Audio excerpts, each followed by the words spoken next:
এই আমার প্রেমিকা কোথায় গেল? তোমরা কি কেউ দেখেছো? কেন, কি হয়েছে? আরে রাসমেলায় গিয়েছিল, সেখানে একটা দোকানে দুজনাই মিলে খেলাম, খেয়ে তারপরে আর দেখছি না। কি আমি তো খুঁজে আর পাচ্ছি না, তো কোথায় গেল? দেখো মেলার মধ্যে কারোর সঙ্গে চলে গেছে দেখি। আরে না না, আমাকে ছাড়া সে কাউকে ভালোবাসে না। তুমি একটু সে দেখো, খুঁজে দেখো মেলার আরে মধ্যে। না, আমার মেলার মধ্যে প্রেমিকা নতুন ওরকমই কাউকে না। পেয়েছে, সে চলে গেছে।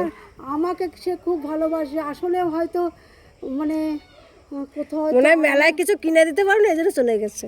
আসলে মনে হয় আমার মন পরীক্ষা করছে, হয়তো মনে হতে হচ্ছে পারে। যে আমি কিরকম ওর জন্য পাগল হয়ে যাই না কি করি, সেজন্য আমার মন পরীক্ষা করছে আমার প্রেমিকা মনে হচ্ছে।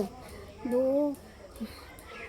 আমাকে বলো বলো, আমাকে দেখলে পরে একটু বলো। ঠিক আছে, আমি যদি সামনে দেখতে পাই তাহলে বলে দেবো। ঠিক ঠিক আছে। আছে, আমি খুঁজতে থাকি।